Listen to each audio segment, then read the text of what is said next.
Hello everyone, study with us में आपका एक बार फिर से स्वागत है। और आज का जो वीडियो है ये पार्ट 6 है मॉक टेस्ट का। 5 वीडियो मैंने ऑलरेडी अपलोड कर दी थी। तो वीडियो पसंद आए तो लाइक करना, और अगर चैनल को सब्सक्राइब नहीं किया तो ज़रूर कर लेना, ताकि ऐसी वीडियोस आपको डेली मिलती रहे। तो चलिए शुरू करते हैं आज का रिवीजन वीडियो। और आज मैं बता दूँ कि इस वीडियो में मैंने पहले की तरह ही टीचिंग एप्टीट्यूड, रिसर्च एप्टीट्यूड और कम्युनिकेशन के मिक्स क्वेश्चंस लिए हैं। रिवीजन पॉइंट ऑफ व्यू से ये काफ़ी इंपॉर्टेंट है आपके लिए, अगर आप एग्ज़ाम देने वाले हैं जून या जुलाई के लिए तो। ठीक है, तो वीडियो को एंड तक देखें। चलिए शुरू करते हैं। आज का पहला क्वेश्चन ये है कि जब शिक्षार्थी आत्मनिर्देशित होता है तो ऐसी स्थिति को दर्शाने के लिए निम्न में से कौन से शब्द का प्रयोग किया जाता है? तो इसका सही आंसर होगा ऑप्शन नंबर बी, अंडर गॉगिकल। ठीक है, या एंड्रा गॉगिकल जिसे हम इंग्लिश में कहते हैं। ये जो शिक्षण विधि होती है ये शिक्षार्थी केंद्रित होती है। अगर आपसे क्वेश्चन घुमा के पूछेगा तो ये पूछेगा कि किसे शिक्षार्थी केंद्रित विधि मतलब या कहें कि शिक्षार्थी केंद्रित शिक्षण विधि कहते हैं, तो आपका आंसर होगा एंड्रा गॉगिकल। लेकिन अगर आपसे पूछे कि शिक्षक केंद्रित शिक्षण विधि कौन सी होती है, तो आपका आंसर होगा पैडागॉगिकल। ठीक है, पैडागॉगिकल। तो याद रखना है आपको, ये शिक्षक केंद्रित विधि है और ये छात्र केंद्रित या फिर शिक्षार्थी केंद्रित या शिक्षार्थी आत्मनिर्देशित विधि होती है। तो तीनों नाम आपको याद रखने हैं। ठीक है, यहाँ से क्वेश्चन पूछे भी गए हैं पहले। ओके, नेक्स्ट क्वेश्चन है, निम्नलिखित में से कौन सा कथन गतिशील शिक्षण वातावरण के संदर्भ में सही है? देख लेते हैं। तो पहला कहता है शिक्षक एक आश्रित चर, ये गलत है। जो शिक्षक होता है वो आश्रित चर नहीं होता है। ठीक है, तो ऑप्शन बी क्या कहता है कि शिक्षक एक स्वतंत्र चर है। ठीक है, और छात्र एक आश्रित चर है। तो ऑप्शन नंबर बी इसका सही आंसर होगा। ठीक है, क्योंकि ये सही कह रहा है। नीचे के ऑप्शन में देख लेते हैं एक बार, क्या कह रहा है कि दोनों शिक्षक और छात्र मध्यवर्ती चर हैं। बिल्कुल गलत, और उपयुक्त में से कोई नहीं। तो इसका सही आंसर हो जाएगा ऑप्शन नंबर बी। ठीक है, तो अगर हम बात करें चरों की, तो शिक्षण प्रक्रिया के 3 मुख्य चर होते हैं। याद रखें, शिक्षण प्रक्रिया के 3 चर होते हैं मुख्यतः। कौन कौन से? पहला जिसमें आता है शिक्षक। ठीक है, दूसरा जिसमें आता है शिक्षार्थी या हम कहें छात्र। तीसरा पाठ्यक्रम। ठीक है, पाठ्यक्रम। तो ये 3 चर आपको याद रखने हैं। शिक्षक जो होता है एक स्वतंत्र चर होता है, छात्र जो होता है ये आश्रित चर होता है। ठीक है, ओके। नेक्स्ट क्वेश्चन है, निम्नलिखित शिक्षण स्तर में से कौन सा स्तर कक्षा के पर्याप्त वातावरण के लिए खुला और स्वतंत्र होना चाहिए? ठीक है, 3 स्तर मैंने पहले भी बता चुका हूँ पहले की वीडियो में, कौन कौन से होते हैं शिक्षण के। ठीक है, स्मृति स्तर, बोध स्तर और चिंतनशील स्तर। तो इस क्वेश्चन में पूछ रहा है कि पर्याप्त वातावरण के लिए खुला और स्वतंत्र होना आवश्यक हो, ऐसा कौन सा स्तर होता है? तो आपका आंसर होगा ऑप्शन नंबर सी, चिंतनशील स्तर। ठीक है, तो क्या आप मुझे कमेंट में बता सकते हैं कि स्मृति स्तर, बोध स्तर और चिंतनशील स्तर की जो कह सकते हैं कि जो विचारक हैं जिन्होंने ये स्तर बताए हैं वो कौन कौन हैं? आपको मुझे कमेंट में बताना है। ठीक, कि स्मृति स्तर का विचार किसने दिया था, बोध स्तर का विचार किसने दिया था, और चिंतनशील स्तर का जो विचार है वो किसने दिया था। ये मैंने अपनी एक्सप्लेनेशन वीडियो में बाकायदा बता रखा है। वीडियो नहीं देखी है तो लिंक डिस्क्रिप्शन में दिया हुआ है। लगभग सभी टॉपिक्स पर वीडियो आपको वहाँ पर मिल जाएगी, तो आप वो देख सकते हैं। तो कमेंट में देखते हैं कौन बताता है। नेक्स्ट क्वेश्चन है, पाठ्यक्रम शब्द का क्या अर्थ है? ठीक है, यहाँ पे अर्थ पूछ रहा है कि पाठ्यक्रम शब्द का अर्थ क्या होता है। तो देख लेते हैं।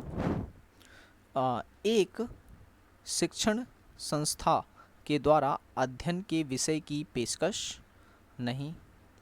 शैक्षणिक संस्थान के द्वारा निर्धारित लक्ष्यों को प्राप्त करने हेतु सीखने और अन्य अनुभवों का आयोजन, ये सही हो सकता है, लेकिन एक बार नीचे और देख लेते हैं। विभिन्न विषयों में निर्धारित पाठ्यक्रम, व्यवहारिक पाठ्यक्रम और परियोजना शोध प्रबंधन। और नेक्स्ट कहता है शिक्षण या शिक्षा के स्तर को अर्हता प्राप्त करने के लिए सिद्धांत और व्यवहारिक पाठ्यक्रम पूरा करना। तो ऑप्शन नंबर बी इसका सही आंसर होगा। ठीक है, option number B. Next question है संज्ञानात्मक ज्ञान क्षेत्र का वर्गीकरण निम्न में से किसके द्वारा प्रस्तुत किया गया है। ठीक है, मैं क्वेश्चन एक बार फिर से पढ़ देता हूं कि संज्ञानात्मक ज्ञान क्षेत्र का वर्गीकरण निम्न में से किसके द्वारा प्रस्तुत किया गया है। तो इसका सही आंसर होगा option number A, Benjamin S Bloom के द्वारा। ठीक है, बेंजामिन एस ब्लूम के द्वारा। ओके, नेक्स्ट क्वेश्चन है व्यक्तियों द्वारा अन्य लोगों के साथ संवाद करने के लिए कौन से प्राथमिक चैनलों का प्रयोग किया जाता है। तो मैं बता दूं, अब से जो है संप्रेषण के जो क्वेश्चन है वो शुरू हो गए हैं, कम्युनिकेशन के क्वेश्चंस। तो अब तक जितने भी क्वेश्चन कराए मैंने वो टीचिंग एप्टीट्यूड के थे, अब कम्युनिकेशन के हैं, फिर उसके बाद रिसर्च एप्टीट्यूड के क्वेश्चंस आएंगे। वीडियो पसंद आ रहा हो तो लाइक करें और चैनल को सब्सक्राइब नहीं किया तो जरूर कर लें, ताकि ऐसी वीडियोज़ आपको डेली मिलते रहे। तो क्वेश्चन एक बार फिर से पढ़ देता हूँ कि व्यक्तियों द्वारा अन्य लोगों के साथ संवाद करने के लिए कौन से प्राथमिक चैनलों का प्रयोग किया जाता है। तो इसका सही आंसर है ऑप्शन नंबर डी, दृष्टि और ध्वनि का। दृष्टि और ध्वनि का। नेक्स्ट क्वेश्चन है निम्नलिखित में से संकेतीकरण किसके द्वारा महत्वपूर्ण है। संकेतीकरण किसके द्वारा महत्वपूर्ण है। संकेतीकरण को इंग्लिश में कहते हैं इनकोडिंग।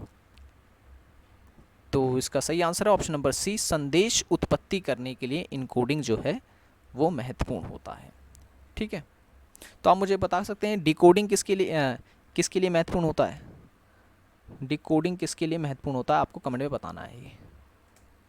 नेक्स्ट क्वेश्चन है किसी भी प्रकार के संप्रेषण को प्रभावी तब माना जाएगा यदि वो कैसा हो। तो यहाँ पर दे रखे हैं क्वेश्चंस ऑप्शंस। तो ऑप्शन ए कहता है ये धीरे धीरे और स्पष्ट रूप में वितरित हो।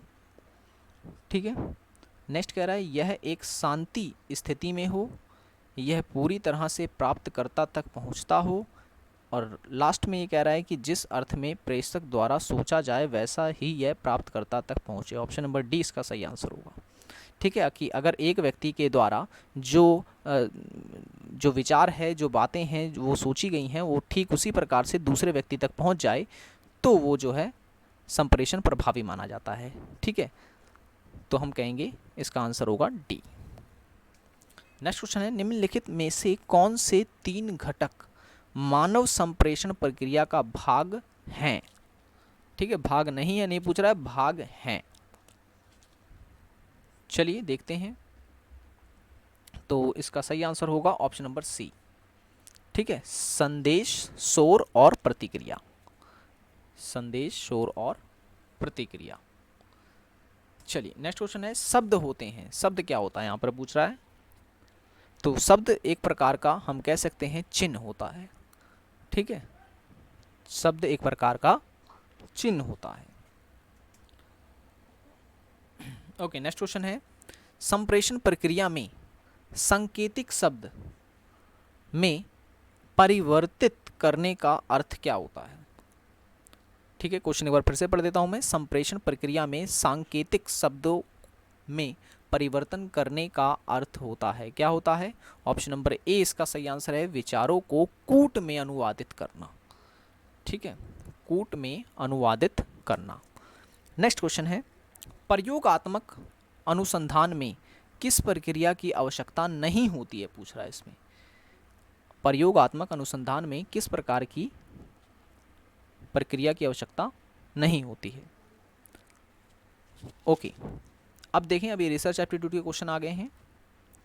तो इसका सही आंसर है ऑप्शन नंबर डी, सामग्री विश्लेषण, या हम इंग्लिश में कहें कंटेंट एनालिसिस। Content analysis. चलिए नेक्स्ट क्वेश्चन, निम्नलिखित में से शोधकर्ता कौन सी अध्ययन विधि को शिक्षा के स्तर और उपलब्धि के बीच संबंधों का अनुमान लगाने के लिए प्राथमिकता देता है?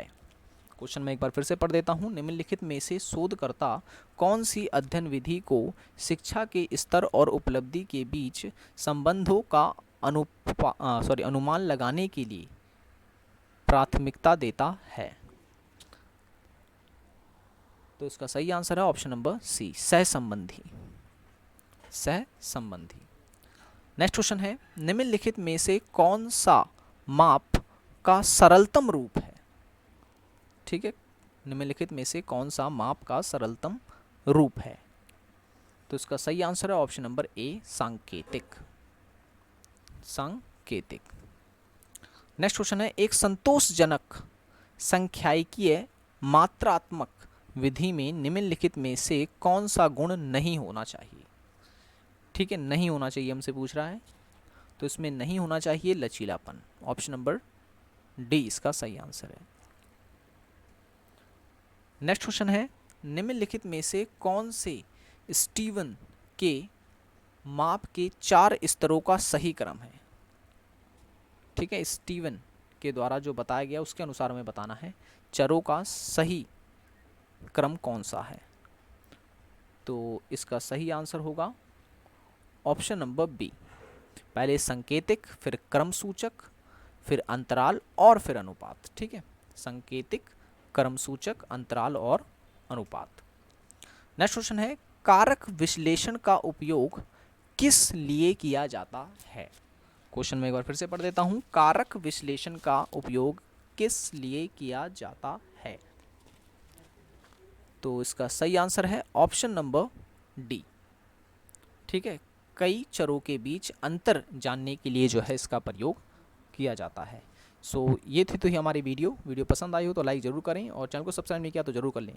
और पहले की वीडियोस नहीं देखी आपने तो लिंक मैंने डिस्क्रिप्शन में दे दिया है, वहाँ पर आप और वीडियोस भी देख सकते हैं। चलिए मिलते हैं नेक्स्ट वीडियो में। So thanks for watching this video.